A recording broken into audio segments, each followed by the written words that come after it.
కార్తీక మహాపురాణము 23వ అధ్యాయము. శ్రీరంగ క్షేత్రమున పురంజయుడు ముక్తి నొందుట.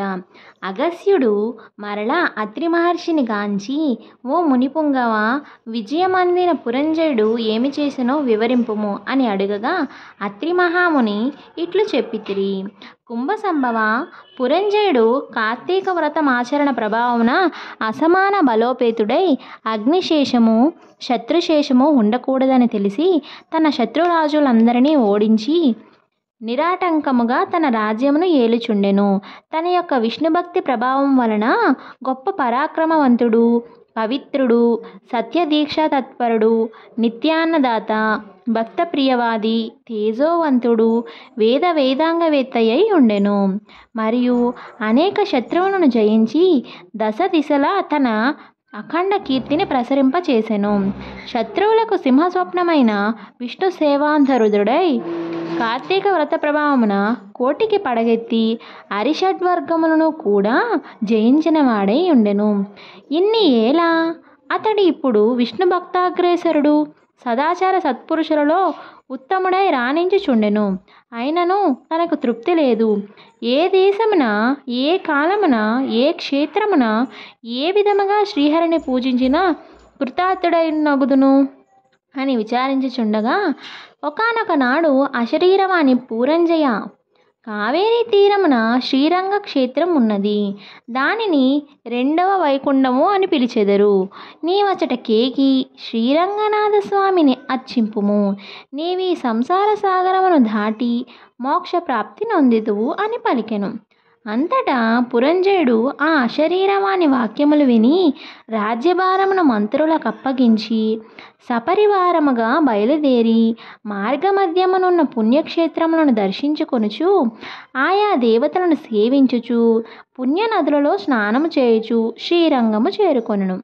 అక్కడ కావేరీ నది రెండు పాయలై ప్రవహించుచుండగా, మధ్యనున్న శ్రీరంగనాథాలయమున శేషశయ్యపై పవలించియున్న శ్రీరంగనాథుని గాంచి పరవశమంది చేతులు జోడించి, దామోదర, గోవింద, గోపాల, హరే కృష్ణ, వాసుదేవ, అనంత, అచ్యుత, ముకుంద, పురాణ పురుష, హృషికేశ, ద్రౌపదీమాన సంరక్షక, దీనజన భక్తపోష, ప్రహ్లాద వరద, గరుడధ్వజ, కరివరద, పాహిమాం పాహిమాం, రక్షమాం రక్షమాం, దాసోహం పరమాత్మా దాసోహం అని విష్ణుస్తోత్రమును పఠించి కార్తీక మాసమంతయు శ్రీరంగమునందే గడిపి తదుపరి సపరివారముగా అయోధ్యకు బయలుదేరెను.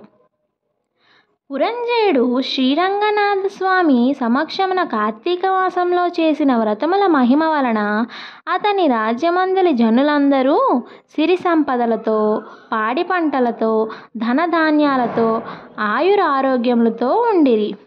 అయోధ్యానగరము దృఢతర ప్రాకారములు కలిగి, తోరణ యంత్రముల ద్వారా కలిగి, మనోహర గృహ గోపురాదులతో చతురంగ సైన్య సంయుతమై ప్రకాశించుచుండెను. అయోధ్యానగరమందలి వీరులు యుద్ధ నేర్పరులై, రాజనీతి కలవారై, వైరీగర్భ నిర్భేదకులై, నిరంతరము విజయశీలురై, అప్రమత్తులై ఉండిరి. ఆ నగరమందలి అంగనామనులు, హంసగజగామినులు పద్మపత్రాయత లోచనులనై విపుల శోణిత్వము, విశాల కటిత్వము, సూక్ష్మ మధ్యత్వము, సింహకుచ పీనత్వము కలిగి రూపవతులనియు, శీలవతులనియు, గుణవతులనియు ఖ్యాతి కలిగి ఉండిరి. ఆ నగరమందలి వెలయాడు నృత్య గీత సంగీతాది కళా విశారదలై, ప్రౌఢలై, వయోగుణ రూపలావణ్య సంపన్నలై, సదా మోహన హంసాలంకృత ముఖశోభితలై ఉండిరి.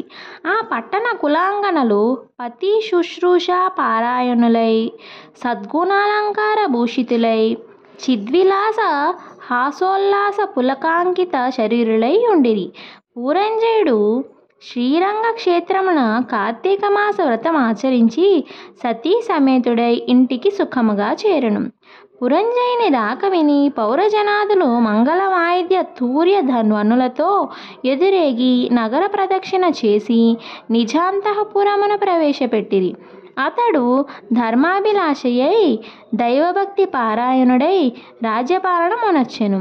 కొంతకాలము గడిపి వృద్ధాప్యము వచ్చుటచే ఐహిక వాంఛలను వదులుకొని తన కుమారునికి రాజ్యభారమును అప్పగించి పట్టాభిషిక్తుని చేసి తాను వానప్రస్థానము స్వీకరించి అరణ్యముకు ఎగెను.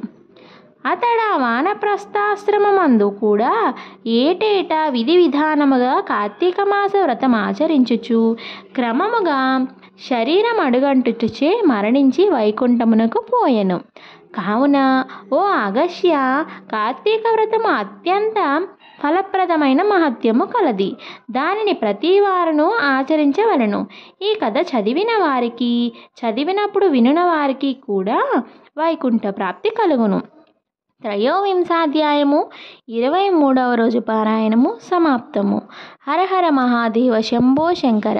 ఇకపై వచ్చే కార్తీక పురాణ అధ్యాయాలను కూడా ఎవరైనా వినాలనుకునే వాళ్ళు ఉంటే ఇప్పుడే మన ఛానల్ని సబ్స్క్రైబ్ చేసుకోండి. అలాగే ఇంకా ఎవరికైనా ఈ వీడియో ఉపయోగపడుతుంది అంటే వాళ్ళకి ఈ వీడియోని షేర్ చేయండి.